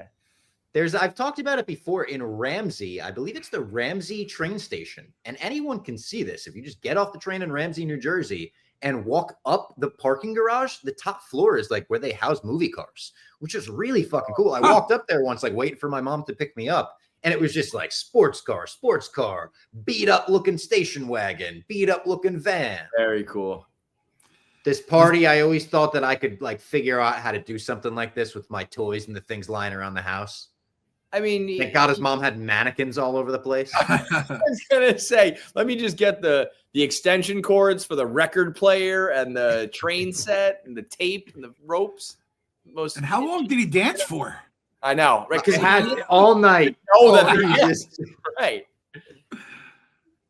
And now the like vinyl collector in me is like, you're ruining that vinyl, Kevin. Take it off. Shouldn't be that much pressure on it. Whenever I hear that song, I go directly to this scene. Directly. Yeah. Same. I texted my brother and my uncle a few years ago. They said, what are your favorite Christmas songs? You know? And I started listing them, song, artist. And I said, Rocking Around the Christmas Tree from that old Tommy bitch. And I didn't know her name. So now every year when December comes around, we'll text each other and say, happy old Tommy bitch season with Rocking Around the Christmas Tree. No disrespect, Brenda Lee. No disrespect, Brenda Lee, of course. Dude, that Christmas tree is heinous. Hideous. Oh. Hideous. And look at fat Uncle Frank just like, I don't care. Let me just stuff cocktail shrimp in my mouth while one of my nephews might be dead. Yeah. Such a good cocksucker role. This guy. Yeah, played. he's such a prick. That's So another good. one. I'm pretty sure I've done blogs like biggest asshole in movie history. And it's like Hannibal Lecter, but like my number one was By the way, fire roaring. I'm practically an outdoorsman. Yes. Wow, that is roaring. Buzz, Hopefully what keep the bats out of Devin the Rattray, chimney. early mail time guest. Devin Yes. Rattray, Buzz McAllister. Oh shit! Yep. And shout out KFC Radio. Last episode being recorded this week. Can't That's believe right. it. End of an Yes, era. sir. Yep, it is the end of an era. And prior to even KFC Radio, it must have mail time might have been before that. Devin Rattray came by. I had a couple mail time episodes. One was like counting. Oh, I did a couple for the Preem team, for the subscribers out there, the OG subscribers. Before Patreon was Patreon. I did a podcast breakdown of the booby traps. And I had a scientific medical breakdown. I'd be like, this would have pierced the skin through the tendons into the muscle. You'd get sepsis and die, like that kind of stuff. So I had that one. I had a Christmas Carol countdown of all my favorite music, and then Devin Rattray. If I remember correctly, I think I walked away being like, that was fucking weird. Really? It was pretty bizarre, if I remember correctly. They did do, in a similar vein, a Mythbusters at one point on Home Alone. They did like a full episode, I think, on 1 and 2 combined, I want to say. And I remember the paint can one specifically, them being like, this would cave your skull in and murder you instantly. Bro, like Kevin would be murdering, like, boom, their skulls are flat. The bricks off of a New York City building, and it's a corner. Like, you're Yeah. cooked, dude. That would be a fun. I don't know if that's been done before, like an SNL sketch where Kevin just accidentally brutally murders someone in the house, and the other robber's like, "Why would you do that, you monster?" we were just trying to, like, it was petty larceny, and now he's dead. What's going on? That had to be a Family Guy flashback. They had to do that at some point. Yeah, they had to Right? have. They had to have. So the robbers, the scene, the whatever, booby traps, that is the best part of this movie. I do think the angel with filthy soul trick is the second best part of this movie. Oh, yeah. I laughed as hard as possible. Keep the change of filthy animal, that kind of stuff. I mean, Kevin McAllister, it's a theme in both movies, especially with the Talkboy. He's incredible at manipulating media. Like, he's like a goddamn spy when it comes. Oh to my movies, god! If he was a kid recordings. nowadays with AI, Oh, he would have God. AI of his parents being like, "We're home, we're all good." here's my credit card number. The fact Yeah. that he slowed down the pitch so it sounded like an adult, it's incredible. I had one of those, a hand-me-down from my brother, and I think my brother got it specifically because of Home Alone 2. He that Christmas he wanted it. And then when I had it, I was trying to do it when I was little. It never worked. All-time disappointment toy. It was like, yeah, you can never make it, you can pitch down, you can slow it down.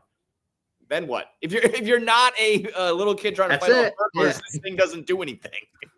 Well, I was. Well, I'm sure you too with your brother. I have to say, I had a Talkboy, and we had a lot of fun. But it was all the older kids in the neighborhood saying really fucked up shit into it, and then you hear again that fucked up shit slower, that fucked up shit faster, and you just laugh for days. Let's do a HBO miniseries, real dramatic, about a Talkboy getting out. And it's like all of these people are big media moguls now. They're like, we cannot let that Talkboy get out. It will. You know what kind of slurs we were saying in 1991? By the way, real quick, I feel like this is a good time to throw in our only other ad of the episode. The best way to spread holiday cheer: Aura Frames. Gift an Aura frame and keep family near. You could load on pictures from Home Alone. You could put the McAllisters on your Aura frame and remind everybody about how much they love. Kevin's holding an Aura frame right now. He's looking at an Aura frame as we speak. That timing could not have been better. You could personalize it, add a message before it arrives. It comes with a gift box included as well. So it's a premium gift box, no price tag. It's perfect. You could just give it right away out of the box like that. Preload the photos before it ships. And for a limited time, save on the perfect gift by visiting auraframes.com to get $35 off Aura's best-selling Carver matte frames, named #1 by Wirecutter, using promo code MOMSBasement. That is auraframes.com, AURA frames.com, promo code MOMSBasement. And this deal is exclusive to listeners, and frames sell out very fast. So order yours now to get it in time. Show your support by mentioning us at checkout. Terms and conditions apply. That timing, mentioning Aura frames and having Kevin McAllister pick up a picture frame and look at it and reminisce, that was unreal. That's when you love your family, you miss, and you got to see the pictures of them. So if your mom, your dad, your loved ones, whoever it may be, get them an Aura frame so they can remember how much they love you. Dude, I love the tarantula foreshadowing. They just show things where fill in the mix. It's Chekhov's gun. It's coming. It's coming. Clem, how about a little snacking off crossover? You know what I've been doing for like 6 straight months every night? Ritz cracker with a Hershey bar piece. Oh, salty sweet. I don't know how I feel about that. So good, bro. So good. I forgot what it was called. My Sienna's friend, Nutella on it. And Nutella and Ritz, and you make a sandwich out of it. And I was like, let me try this. And I did. I was like, oh, they call it crack something. I'm like, yeah, that's crack. That's dangerous. It's so good. Oh, you know what? I love like a graham cracker, and it can't be too different. Yeah. The butter in a Ritz cracker. Oh, yeah. I do love Ritz. Kevin, are you a Sour Patch Cole guy? I was asking Eddie and Clem, and even your co-host Feinberg, who is the Sour Patch guy. They make Cole every year around Christmas, and it's just a black raspberry flavored Sour Patch, and they're tiny. They're like little pellets. I think they're fire. Every Christmas season, I see the Cole on the shelves. I'm stocking up on Cole. Wait, nobody gave me love on the Cole. Black cherry? Black raspberry. I don't think so.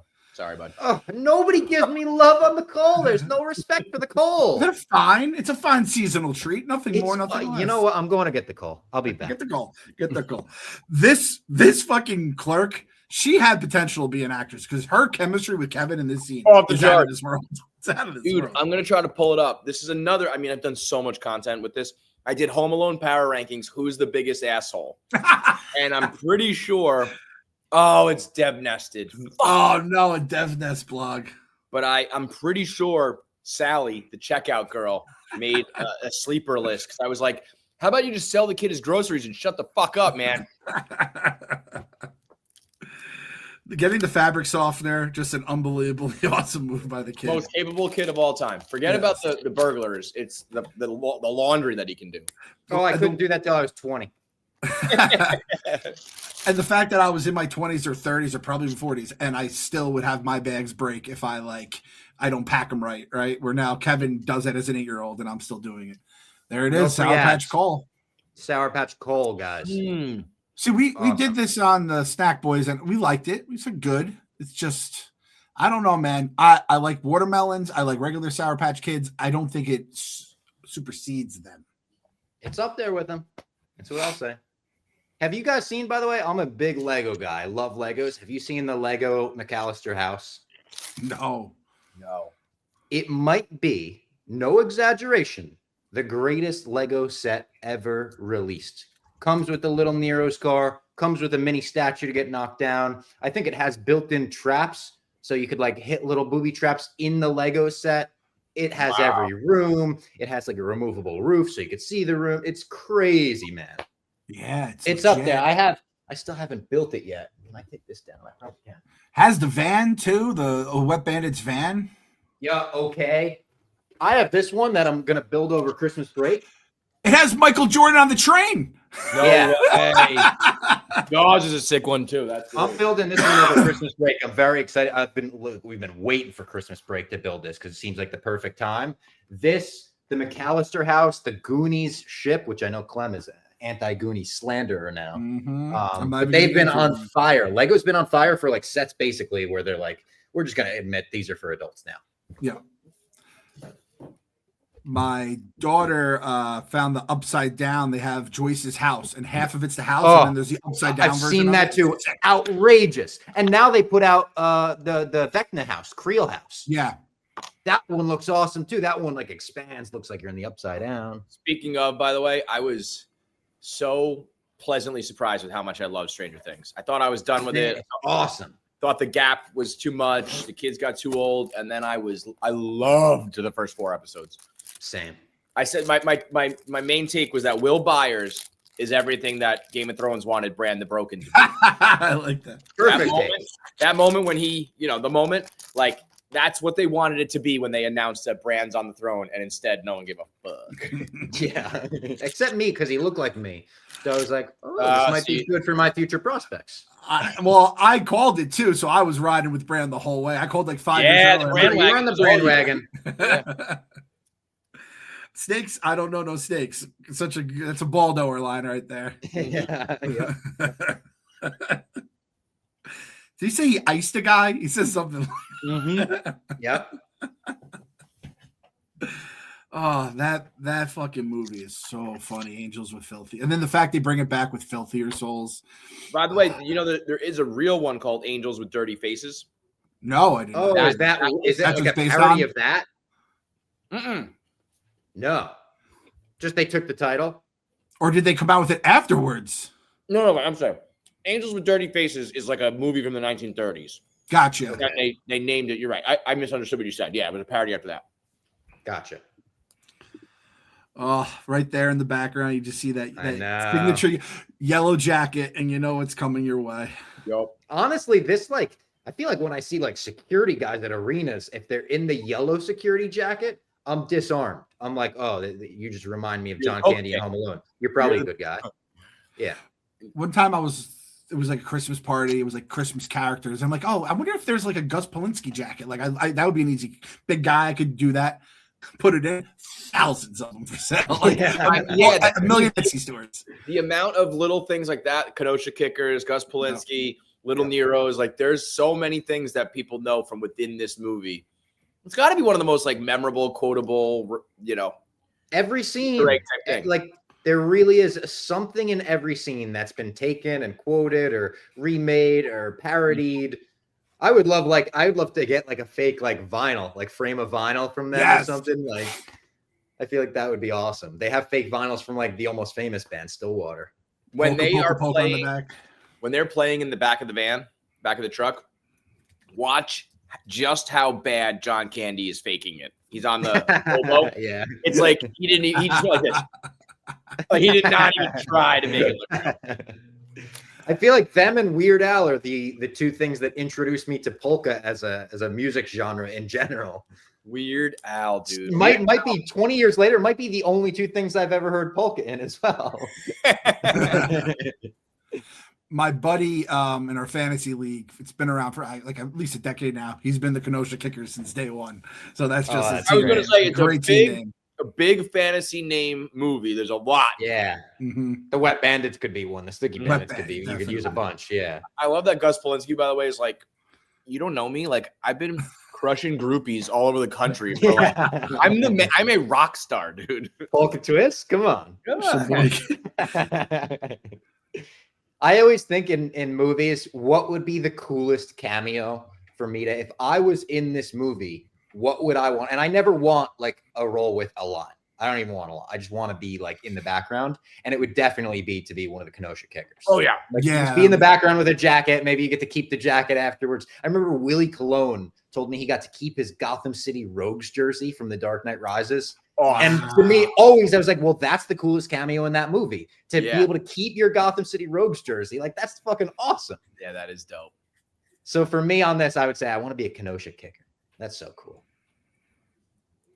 Or even a McAllister kid that doesn't have to have any lines. You're just running around the background and you're a McAllister. By the way, you know, love him or hate him, you can't knock it because Donald Trump he had the exact same opinion and put he was like, I want to be in Home Alone too. Yeah.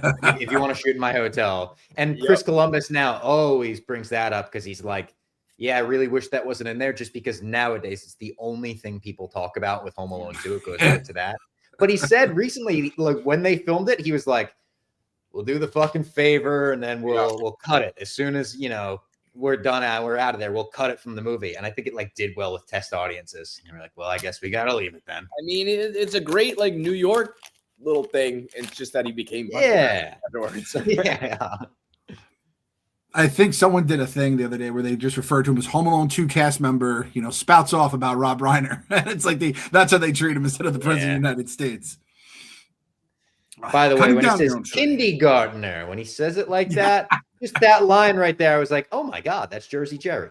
Like, great tree, by the way. Jersey Jerry a little. If you've ever had a 8-year-old decorated tree, it does not usually end up looking that way.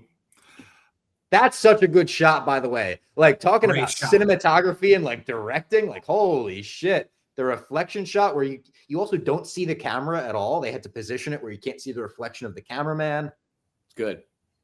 How about Harry sniffing out that lie too? That I know, but how about Kevin coming up with the lie on the spot? On the spot, yeah, the lie on the spot's classy. Two chess masters going to work on each other right here. It's incredible. I love it. He's Home Alone. Oh, I'm such a sucker for when the title. Yeah, I love that, man. I love the Family Guy bit of I think it's like Peter in the theater, and he's just like, there it is. I got some quick trivia here. Joe Pesci deliberately avoided Macaulay Culkin on set because he wanted Culkin to think he was mean. These are all IMDb ones. So this was like the Pesci stuff. I heard he golfed a lot, Pesci, which I'm like, you're golfing in fucking winter Chicago. But I guess whenever he had some time, he just wanted to go out and golf because he's probably like, why the fuck am I doing this? Pesci and Daniel Stern felt indifferent about the movie's potential, and the over the top performances was intentional. Macaulay Culkin's stunt double was a very short 30-year-old man. He was a short man. Yes. I'm telling you, it's in the movies that made us. You see the guy. Well, I was thinking about it with dipshit Derek, because that kind of went viral. Or was it Derek from Stranger Things, right? Where they had a shot of him having a stunt double to run up a ladder, and people were like, you really needed a stunt double for this? Oh, here we go with this faking it with the OO. But it was like the kids just aren't allowed to do things on set. Like they just can't do that liability-wise. Like they're just not allowed to do any stuff. Right. Daniel Stern before this, was he like a big star or no? Because hearing that he was indifferent to the success of this movie, I'm kind of like, this feels like a big break for him, no? Well, I think he blew up right after this. I think this and City Slickers came out back to back, and he basically just lived #1 in the box office for like a hot minute. Rookie of the Year was after this for sure. Celtic Pride. He was doing the voice in Wonder Years, but that was not like that's true. But there was one stupid movie. Let me see. I'm gonna, as soon as I see it, I'll know it. Celtic Pride, that was later. There's one where he's like a pirate. Little Monsters. I remember that from when I was a kid. Oh, I liked Little Monsters. Little Monsters. I like that movie. Awesome. Yeah. Little Monsters is an all-time great. Another one that's like borderline scary, but works as a kid's movie. Yeah. The 80s, they just didn't give a fuck. You went in that theater, you were getting trauma, at least a little bit. I also love this chubby guy. I think he was in Down Periscope. I always think of him, but he's in a bunch of movies. Oh, is he really? Yeah, I think so. I have an uncle that He's the kind of chef. looks like him. And Do Jeff you? D-Lo, I think this is Jeff's favorite scene. He always tweets about the Tic Tacs. I believe Give me your paw. we had that. We had that as a dozen question because it was our niche really? Home Alone. It was like, what kind of what does he give? I think it's peppermint Tic Tacs. Yeah. I don't think it's the white. It's the green, right? I think that's the dark green. Oh, I thought That's it was the white. trivia question. I would have guessed white. Let's see. I'm pretty sure it's peppermint because When I was really little too, I had a huge crush on the elf. That was my girl in this movie when I was little. Put out your Oh, it paw. is, girl. Look at that. Clem knew the color of the Tic Tacs. I'm a This wintergreen guy, which all is light know green. I don't fuck with peppermint. Those things are too spicy for me. Look at that hoopty that Santa's And driving. Jeez. That car, another car. Yeah. It's definitely dated. Good Santa work though. Like still takes the Yeah. time out. Yeah. How about this? My niece, who is 2 years old, she's going to be 3 soon, has seen like 3 Santas this Christmas season and calls them out as different every time. She's like, another Santa. My sister's like, a lot of helpers. Yeah. How old? 2. Oh my God. That's crazy. And she's doing it like another Santa. Who's this guy? I dressed up as Santa a couple years, and Shay right away was like, "Hey, Dad." And she was a baby. I was like, "God damn it!" We just did all the Full House Christmas episodes as we were decorating the tree. We said there's that's 3 great. Full House Christmas episodes. Let's rewatch them. And that's like the plot of, I want to say, the first one where Joey keeps dressing up and Stephanie's like, Mm-hmm. I know you're Santa, Joey. And then they loop it around where I'm over here, though. And it's great. Would highly recommend people do the same. We watched Time Hop before bed, like that's AJ's thing before he goes to sleep. And he was just literally tonight watching it where my father-in-law was Santa. And he goes, "Oh, that's Poppy." I'm like, no. He goes, "That's Santa's cap." I've never heard him use cap before in my life. I'm kind of proud that he used it right. And I'm kind of like infuriated that it's made its way into his vernacular, but Cap Santa, he was calling him. Kevin seeing that other family, I remember that hurting like a motherfucker in the theater. Like, yeah, this sucks, man. Well, by the way, how far into the movie are we right now? Because you Like halfway, a little more than halfway. Like more than halfway, yeah. Hour, yeah. We have a half hour got 37 minutes left, yeah. They don't, get to the booby traps till late in the movie. Final act of the movie, yeah. Yeah. I went to lunch the other day and they just had like a random TV on in this place, little cafe, and it had the booby trap scene just started. And I was like, thank you, God. Like that is one of the like if you have a Christmas party, just throw that on the TV. If there's no sports going on, everyone will just get into it instantly. Yeah. It's like for us, it's, nerds. It's Marvel Avengers Portals. Yes. That scene, if you walk, I've walked into a hotel room and thrown on TNT and the portal scene is about to start. And I'm like, well, I'm sitting down for the next hour and we're watching this with commercials. You can't turn away. It's the same thing for the booby trap scene. And again, credit to John Williams because the score as they're building up to it, and he's putting the microwave TV dinner in. Oh, so good. And that was another thing they said in the movies they made us is that they jokingly were like, let's get John Williams to the score because I guess the guy backed out, the composer. And they're like, let's just call him. And they called him and he's like, yeah, sure, I'll do it. And it's like, can you imagine? We already talked about it. I can't imagine without it. So now I love that shot too when Kevin's in focus and they just put Old Man Marley in focus there. This movie is like weirdly, not weirdly, it's a classic. Cinematic. Yeah. Fantastically shot. Did you guys see the commercial with his daughter where they have the Old Man Marley daughter and Macaulay Culkin talking? Oh, yeah.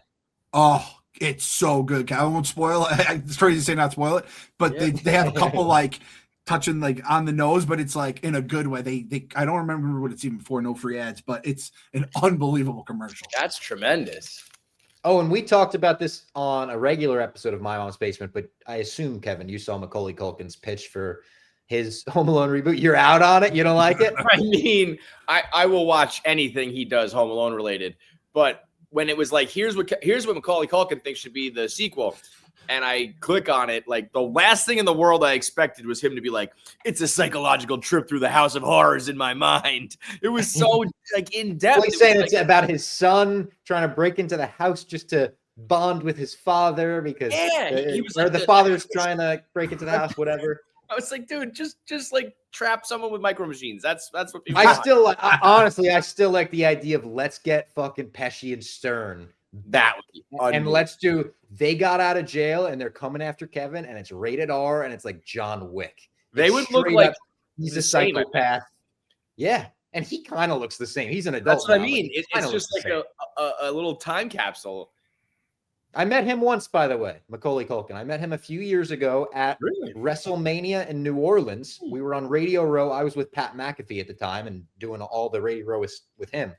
Macaulay Culkin had a podcast. I think it was called like Bunny Ears, where they would do interviews and they would wear bunny ears. I don't really know why. But he was on Radio Row because he's a huge, massive wrestling fan. And Pat was like, I got to go say hi to Macaulay Culkin. And I was like, I'm fucking tagging along and just being there to shake his hand. And all I said was, hi, nice to meet you. Huge fan. And I'm sure he's heard that 1,000 times. But I was like, cool. I got to meet Macaulay Culkin today. That's awesome. All things considered, like, I think he's a weirdo, but I think he could have been even weirder given some of the circumstances he grew up. And there's pictures of him that for a long time, people were like, oh, child star gone strung out and everything. And I was like, I think he was just skinny and maybe a little weird looking for a while. Like he's been with Brenda Song for how many years? 10 and years? Before that, Mila Kunis. Yeah. Mila Kunis, yeah. I think his dad was an absolute scumbag, right? That was one thing. Yeah. And then the Michael Jackson stuff was not good. Bad. Right? So that's all we knew. All things considered, yeah, he seems really well adjusted. Yes, very much so. I really can't believe that like the moral of the old man Marley story is like I got in a fight with my son like 10 Christmases ago and we just never spoke again. You should call him. Yeah.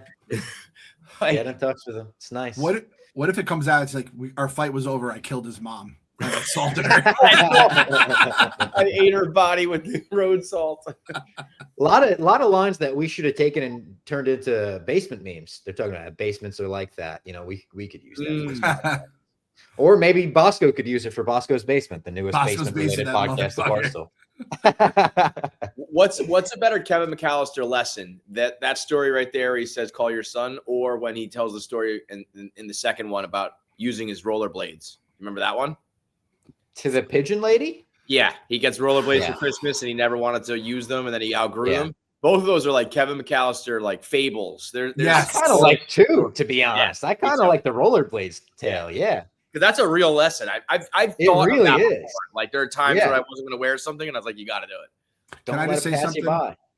I despise the pigeon lady. She's like a real reason I don't fuck with. No, I hate the pigeon lady. Wait, the real reason the old man Marley of 2. Home Alone 2. I like. She comes on the screen. I'm like, fucking pigeon lady, get out of here. I mean, that's iconic, dude. Iconic. And that's also like using the I word for pigeon lady. Bro, pigeon lady. Yes, pigeon lady. The whole world knows what we're talking about. Yeah, same with everyone in this movie. People don't even know. For these fucking guys Goodfellas. They are icons. She is Faith terrifying. just broke into the room. Hates pigeon lady what too. What the hell is that? But the whole point of pigeon lady is like you're not supposed to hate this person. Like society's looking down on her, and Kevin finds out Clem just hates the unhoused. Humbug, Clem. I understand that we just do a copy of this movie, but maybe I'm a Marley guy. That's the thing. And I just see she's trying to pull off a Marley on me. I'm like, get the fuck out of here. Clem just spits on homeless people when he fucking walks by sneaks into Carnegie Hall. Those tickets cost a lot of money, lady. You're just getting free performances, whatever you want. I mean, she's disgusting, man. All right, we can't slander pigeon. It's Christmas.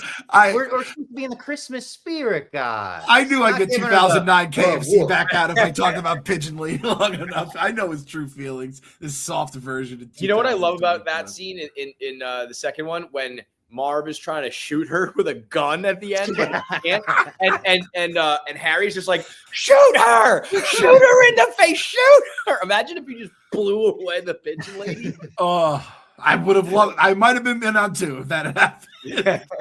By the way, I used to draw like blueprints of my house and do the exact same thing. Like my sister was a big swimmer growing up. I would go to swim meets with a notebook. I would just draw blueprints of my house and how I would defend it.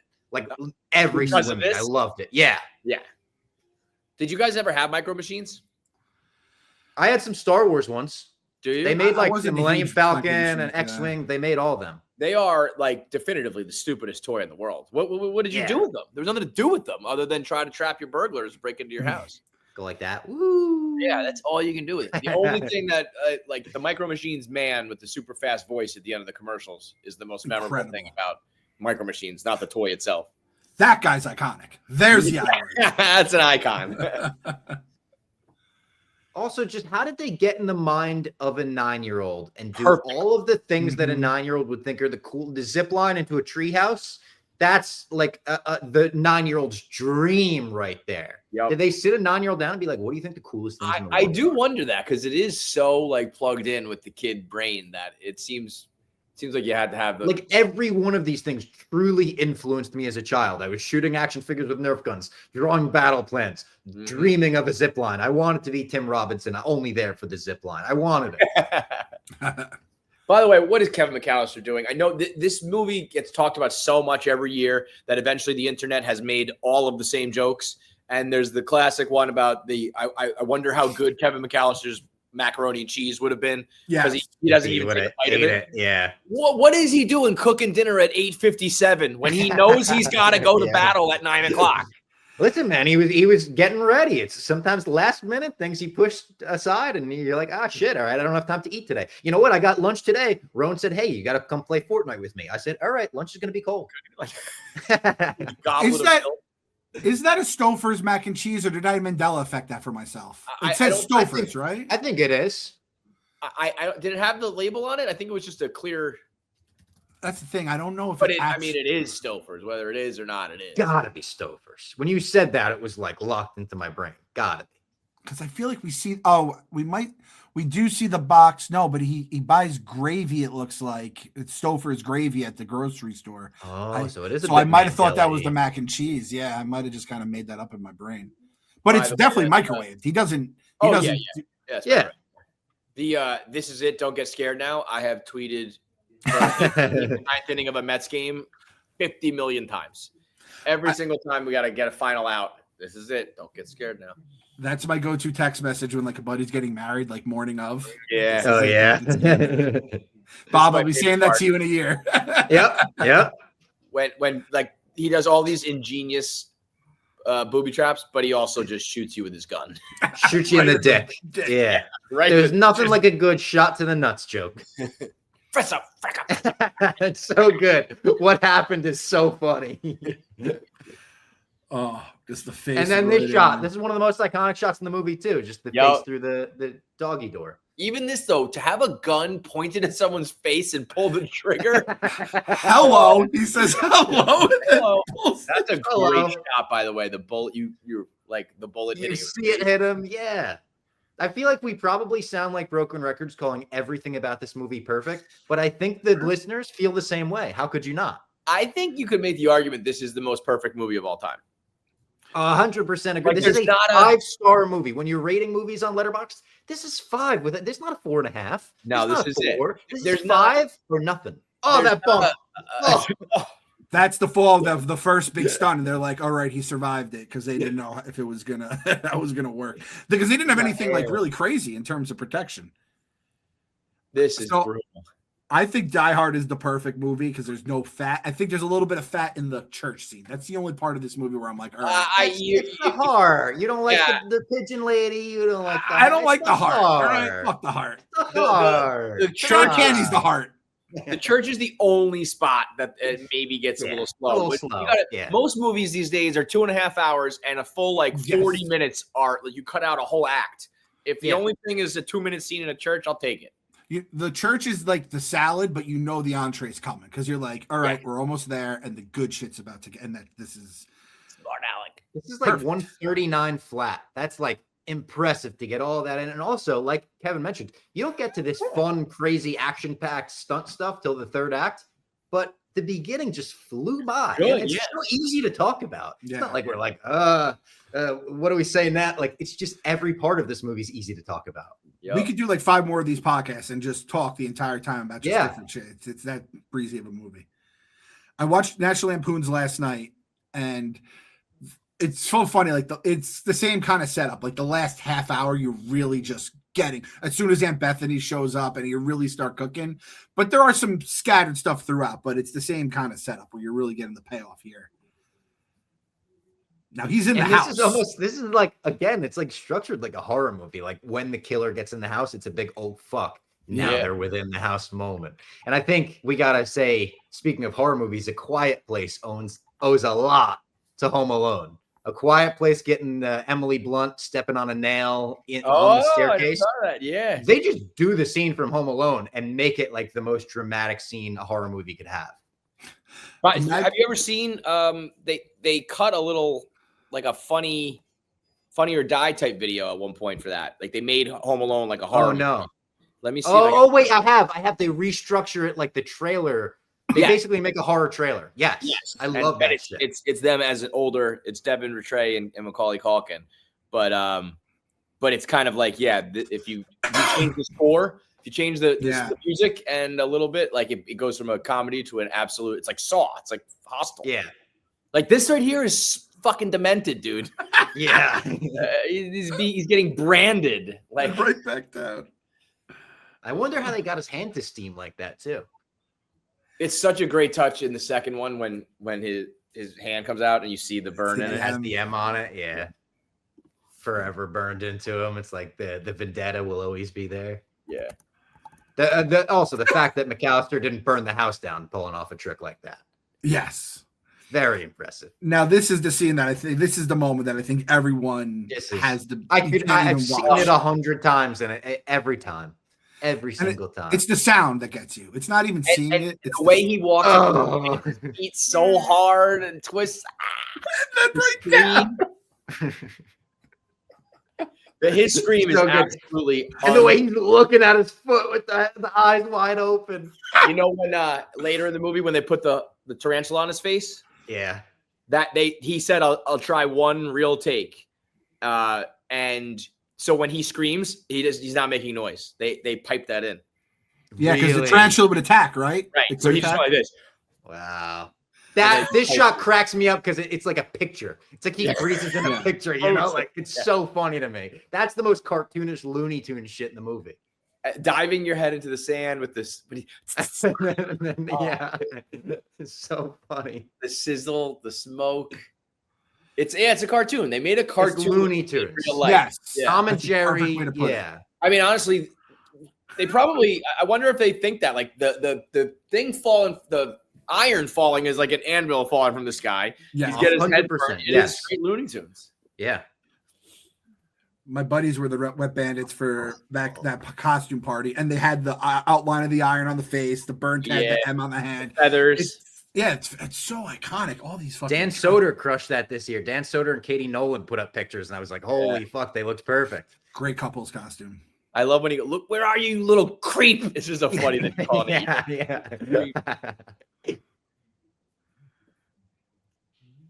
And there it is. He sees the entryway. I'm coming in. Listen, when he smashes his feet down, but then he takes a second step, and there's a ball that goes in between his toes, and it is medieval, dude. It gave me a chill just thinking about it just now. The saran wrap taped up. This is just being a dick at this point. Yeah. It's not going to stop anybody from killing you. You're just going to make him look like a chicken. How the hell you dress like a chicken? Here we go. Even just the slowness, the comedic timing of that. So and then to sit there and pause. The way he slams them, he's like, okay, here we go. The saran wrap, him walking in and the saran wrap's taped up always reminds me. My brother used to work at Wicked as a stagehand. And they used to have the kind of those like meat flap curtains, like the plastic flaps. Yeah. As you leave the Gershwin. And one day my brother was just being a real asshole and he decided to go get Scotch tape and tape them up. And he thought it'd be funny if someone walked into it face first, not realizing. And he was like, I'm just going to wait and see what happens. It's a great prank. And he tapes them up. About an hour later goes by. Nobody's fallen for it yet. And he gets a call from his wife. I'm in labor. He runs out of the theater and goes. That's incredible. Classic. He was the only one that got. And there you go. What would kill Harry and Marv? Oh, Mar- man, the paint cans is so good. He looks like Oberyn after the mountain squeezes his head, basically. Yeah. It's really- Yes. Yeah, you're missing Little some tripwire. Oh, and then when he misses the tooth, this is when The gold. you've pissed off. Now you've made him radioactive. Now you've really pissed off because he's scary. Marv is like goofy. You laugh with Marv. You just know Harry is capable. Yeah. Harry is capable of shooting someone. Not Marv. You're like, Harry's going to murder a child tonight. Yeah, right. And he's going to enjoy it, I think. You know?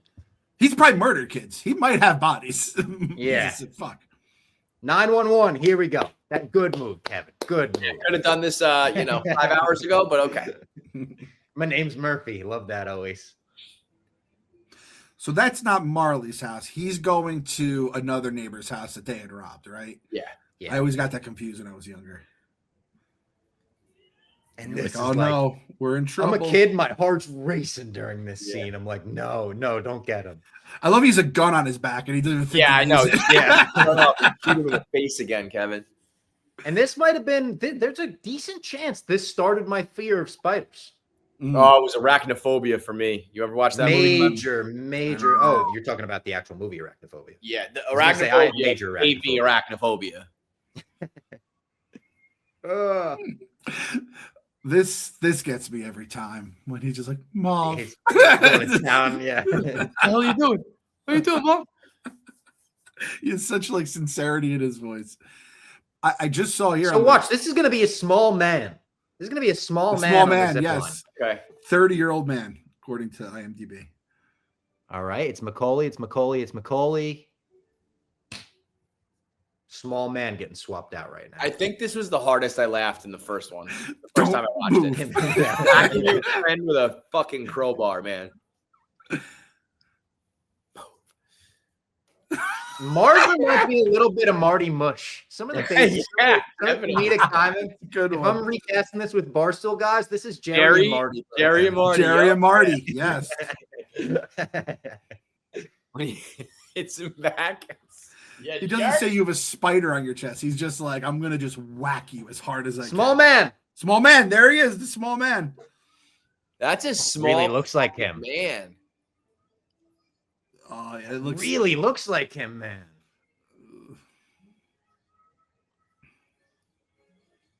You guys have a treehouse? I had what we called a fort. My dad, it was a freestanding building. It wasn't I on think a you tree. have told us about this. Castle You told us Myers about kind of this. stuff. It was just like 4 stilts and a big square. It had vinyl siding, windows, and electricity. wow. It was Wow, sick. shit. That Yeah, an you outlet definitely in it. told us about this. Yeah, it's sick. Yeah, it was very cool. And I think about that now, like what my dad did for us. I'm like, if I would have to go out and build like a 36 by 24 building, like what? No way, Yeah. dude. Kids just sit next to the fire. I just made you. Yeah, right. I had no treehouse. It was the basement. It was true to form for the podcast. It was get together in my mom's basement every Hell time. yeah. That's great. Half unfinished. Scary Half half. of it, scary half. Yeah, I never understood why they didn't just like, can't you get pretty close to the ground? No? Oh, no, they're pretty high, actually. I stand corrected. definitely would be faster to run downstairs and run through that backyard. They do a good job with this, though. I'm looking at it now. Like, they use shadows really well where you can't see their faces Mm. Yeah, that's true. because they've got the stuntman up on the wire. Turning the right ways. Feel like I'm watching this like I'm Roger Ebert, which, to be fair, another fun fact, Roger Ebert's favorite Home Alone is 3. His review No of Home Alone way. 3 is stunning, dude. You read it, it's like he has way more charm than Kevin McAllister ever had. Much better movie than the first 2, way more charm. And it's like, what? But it's just, it goes to show, like, people got weird movie takes. Quentin Tarantino fucking hates Paul Dano, and everyone's like, what? It was so weird. It was so weird.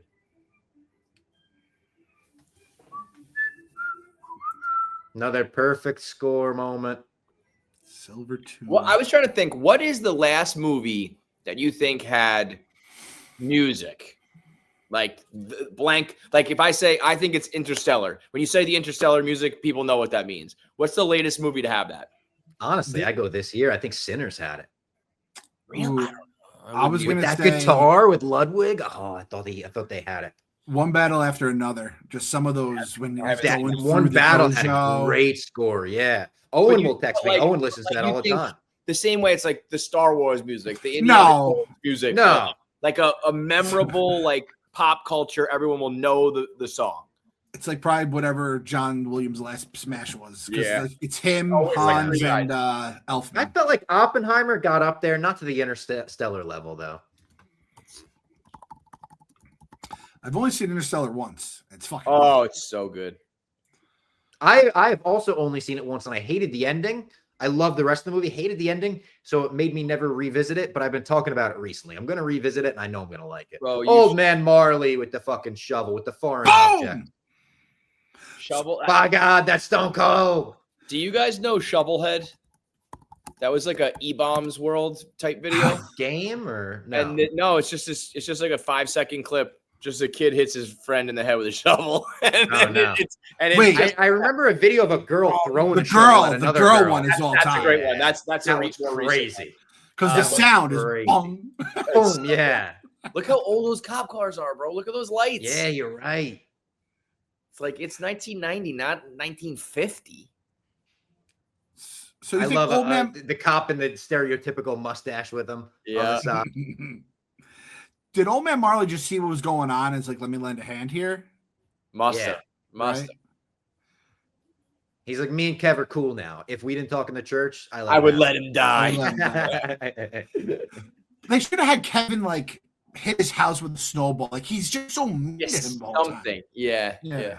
Which when you're in a neighborhood, kids do stupid shit. Maybe he lit dog poop on fire or something. He called the shit poop. I mean, those lights are ridiculous. no? Like, Ridiculous. like, Dude, what the hell is that? It's like a DIY system they put up there. yeah. If like Chicago needs to step their game, especially like the nice neighborhoods, you need to have a better fucking Come on. Yeah. setup than that. And the one last look as they pull away is great as well, where it's almost fucking Godfather-esque closing the door on them.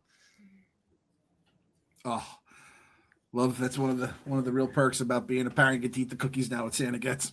Yeah, nice. take a bite out of the carrots, throw the rest in the garbage, and then eat the cookies. How about this? This is kind of a funny story, I think, that I know I've told on the basement at some point. My mom decided when I was starting to get to an older age that we're going to have to talk about Christmas and about Santa.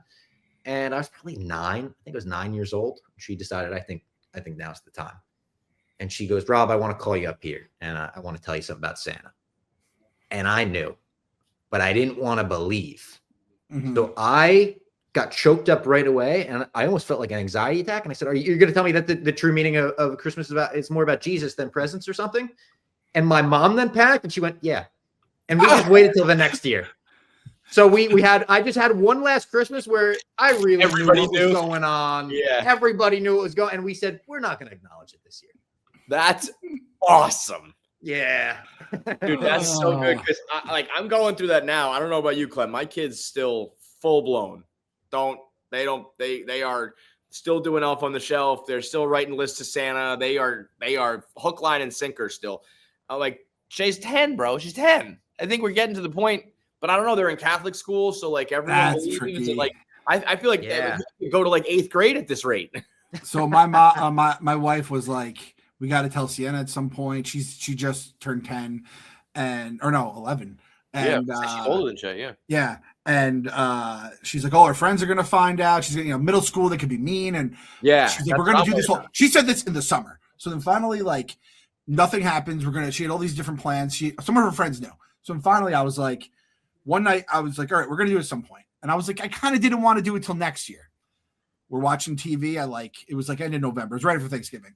And she's like, that's not Santa Claus. He's not real. It was like a commercial. It was just us 3 awake. AJ was sleeping. And I go, you're right. Santa's not real. And I just was like, what am I doing? And my wife goes, so we're doing this now, huh?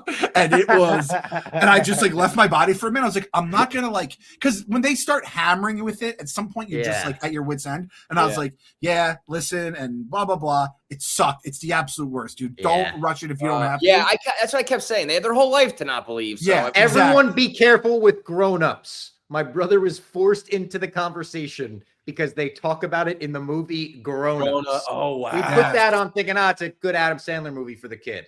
Oh, my God. That was Netflix had a problem this year with the Matt Rife comedy special when a preview just auto-played? It's just like a preview. And part of it is him going like, Santa's not real. And there was a bunch of parents being like, thanks for ruining its childhood for Matt Rife special. If you guys are watching this with your kids, you shouldn't be doing that anyway. You shouldn't be listening to Three Idiots. I apologize. I figured it was safe an hour and 40 minutes in, right? And the first like 10 minutes of that discussion, we were pretty careful with. This scene, by the way, we're talking about crazy stuff. I think this is one of the most heartwarming scenes in the history of movies, television, anything. Every single time. Look at me. I'm bumped up right now. I could get chills every single time. I get bumped up for this scene 10 times out. I'm a mama's boy. You know, my mom's basement. Shout out to Mama Fox. This is just Christmas. This ending of Home Alone. This is what Christmas is right here. And you know what does it? This is the look of a woman like, I was going to go to jail for a life. Typhus isn't here? Be a social pariah. Yeah. The scene on its own, the acting, the like visuals, all that stuff. That's a 9 out of 10. It's the John Williams that makes the music, and that puts the bump on you. Yes, Clem. That puts the bump on you. They said that they had to wait. They needed that shot of the snow, and it had to be so basically they would shoot all the scenes, and the day there was snow, they were like, we have to get it done. And they did it that day. And then they even had potato flakes that they shot up to make it a little extra snowy. Yeah. And then they said like 3 days later, all of them were rotten. I don't know if you've ever smelled rotten potatoes. It is a rancid smell. Yeah. Then the fact these idiots come home right afterwards is awesome. They beat her. She beat I know. by 45 minutes. Yeah. Still funny. And that's very much like yeah, honey, I told you. Like the husband's biting his lip there. He's doing his best. Yeah. Buzz being a little cool to him. Yep. Pretty cool. You didn't burn the place down. That's a great one. So these are the McAllister kids. I can finally tell who the McAllister kids are. I know. I guess there's the picture of them too. Pete. What's a better ending? Kevin, what did you do to my room? Or in the second one, you spent $900 on room service. Yeah. I like the Buzz one. I love the Buzz. I mean, they're all great, and the second one, obviously, we could talk about that just briefly. Tim Curry in the second one is one of my favorite side characters in any comedy ever. But he does the smile and it turns into the Grinch smile. It's unbelievable. Yep. What a funny guy. I'm very hard 1 before 2, but I do say Curry and like Cliff. I like Cliff. I don't like Rob Schneider. I've never liked Rob Schneider. I'm not a Rob Schneider guy either, really. Yeah. Pigeon Lady stinks. So poor Pigeon Lady. I don't know if the daughter from this movie is the one, or I imagine it's a different actress in this new commercial that was in. But if it's the same actress, it would be fucking incredible if she still could pull this off. The tooth being found is a nice little, like, cherry on top of it all. The age-old question: what's his movie with it too? What's that? Like opening the movie with seeing the tooth in that basically the same spot. I love that. The age-old question, what's his job? I just figure it's like stockbroker or something like that, right? He works on Wall Street or something for sure. Yeah. Not on Wall Street, but with Wall Street. Old man Marley gets to reunite. Kevin reunited not only his family, but another one. Realizes why families are so important. Come on. Old man Marley gets better than this. Old man Marley brings them in the house, slaughters them. 3 found dead in Chicago. Buzz arrested in connection. So good. So good. Every time. Chris Columbus, John Hughes, John Williams. I mean, when it's all like, if you were to ask me to list my just straight up favorite movies, it's always so hard because you have comedies and sci-fi and drama and everything. But like pound for pound across all genres, what this movie means to me, it's got to be on my list. It's like Back to the Future, Indiana Jones, Home Alone. Like they like made me who I am as a person. Would you put this top what? Because this is the old Hook thing, right? It's like, remember that whole thing in the old KFC radio debate? Yeah. I mean, like Christmas movies is such an important genre, and it's the GOAT Christmas movie. It's top 10, and like you could put it even higher. It means that much to me. Probably top. I was thinking it's probably top 25 at least for me. Top 15 maybe for me. Yeah. Again, it's like how many movies do you rewatch every single year? I've seen this, but by far the most I've ever seen a movie, hundreds of times. There's nothing else that even comes close to that. And the only thing that does come close is other Christmas movies, and this is the GOAT Christmas movie. So to me, and there are Christmas movies that I kind of like get down like medicine everywhere. I'm like, you have to watch tradition. I look forward to watching Home Alone every year, and I laugh my ass off at Pesci every year, and I get bumped up at Catherine O'Hara arriving back at the house every year. It's that good. It's that fucking good. All right. Hope everyone enjoyed the Christmas spectacular Home Alone commentary. Kev, thanks for joining us. Thanks for doing it late. Absolutely. And thank you to everyone for listening all year. It's been a great year. We'll obviously have one more episode before the end of the year because Stranger Things is debuting on Christmas Eve. But I hope everyone has a phenomenal Christmas with their family or whatever you celebrate, even if it's Life Day over on Kashyyyk with the Wookiees and Chewbacca. Okay? So we will talk to you filthy for animals. Stranger Things. Yes. Merry Christmas, you filthy animals.